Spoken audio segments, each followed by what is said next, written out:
I know this video is going to be kind of a controversial video, but it shouldn't.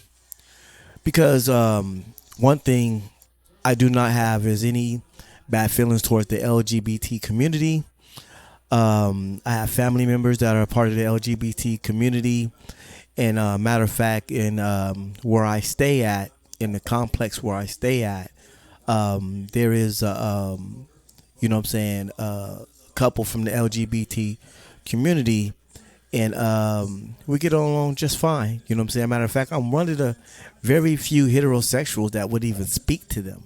There's a lot of guys that walk through here and they won't even speak to them because they know they're a couple. Me personally, I don't judge nobody. You know what I'm saying? According to their sexual orientation. This right here is just an observation of what I see. And I'm going to be using my personal experience inside of this video because I was raised by a single black mother. So let me get into the video. Now, one thing I can say about my mother is she never, ever got dressed in front of me. Like, she would never put on her dresses. She would never, ever get dressed in front of me.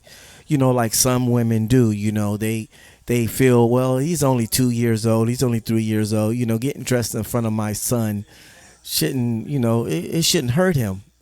But actually it does. You know what I'm saying? And for some reason, my mom knew that. She would not get dressed in front of me. She would never put her lipstick on or her makeup in front of me. She would never leave the door open when she put her makeup on. I never knew how women put their makeup on until I was damn near 20 years old. I never actually seen a woman put on her makeup in person because my mother never did it. And now that I grow up, I start to realize why she didn't. You know, she was aware that that might have some kind of influence on me, and she was right. You know what I'm saying? She allowed me to be around my uncles, even from a very young age. She would let me be around my uncles, which were very masculine. You know what I'm saying? She would let me be around my older cousins, which were very masculine men. You know what I'm saying?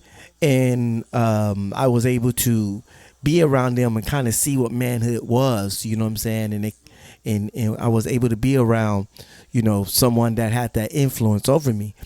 So, ladies, I would, you know what I'm saying, you know, caution you about getting dressed in front of your little boy. And I would caution you about putting on your makeup in front of your little boy.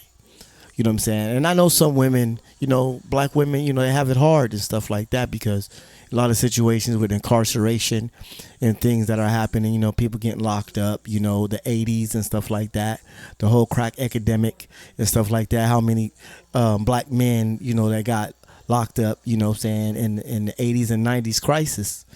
You know what I'm saying? So I clearly understand, you know what I'm saying, the black woman struggle because I was raised by a single black mother. You know what I'm saying? And, you know, be cautious of doing that in front of your kids, you know what I'm saying? Because Tyrell will grow up and he will want to be like his mother. You know what I'm saying? And, you know, this is just an observation. It's nothing personal. So my mother allowed me to be around my older cousins and be around masculine energy and to be around men. You know what I'm saying? And I would kick back and listen to them, and I was influenced by them, and you know what I'm saying, and I wanted to play with my little trucks, my little cars, because they had trucks and cars, you know what I'm saying. So I grew up wanting to do manly things, you know, because that was my experience. You know, my mother didn't show too much of her feminine side around me, you know what I'm saying. Even though I know she was a woman, she would not, you know, show that to me like that, you know. And matter of fact, if her friends were in the room, she wouldn't let me come in the room. If they're in there dancing, having a good time or drinking, she wouldn't let me come in the room and see them drinking and dancing. She wouldn't be like, oh, come in here, you know what I'm saying, dance, let me see my son dance. And, you know, and I'm the only boy in the room and there's like 12 women. Like, she would never let that feminine energy, you know what I'm saying? She would never put me in a position where that feminine energy was dominant. You know what I'm saying? She would never do that. She always put me in places where, you know what I'm saying, or allowed me to be in places where masculinity was the most powerful thing in the room.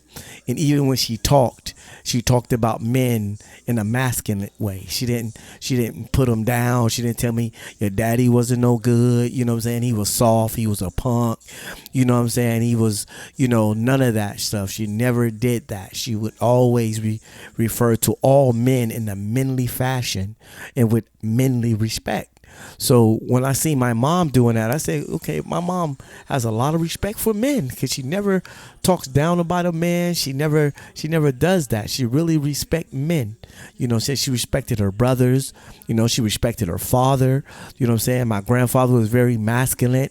You know what I'm saying? So she knew not to expose me to to feminine energy, too much feminine energy. She knew that what might have an impact on me, and she was right. You know what I'm saying? Because I am the only child. I am the only child my mother ever had. I never had a sister, and I never had a brother, but I grew up to be a man. And I think like a man, act like a man, dress like a man, and I want to be a man because that's what's my greatest influences around me.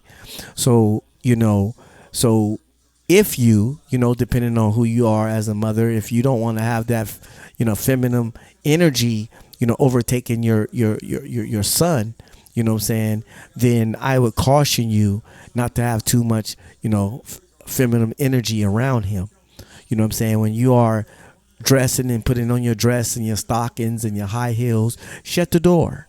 You know what I'm saying? When you are putting on your makeup and stuff like that, shut the door. When your friends is over and you guys are drinking and doing female things, shut the door. You know what I'm saying? Send him to the room.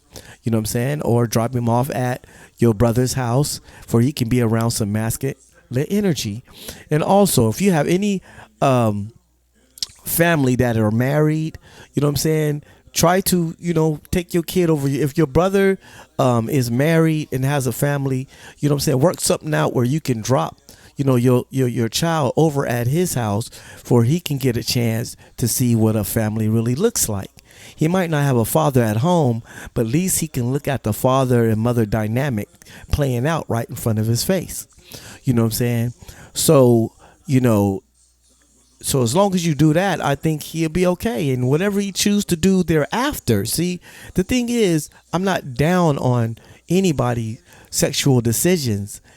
At least let them be able to make that decision without any influences.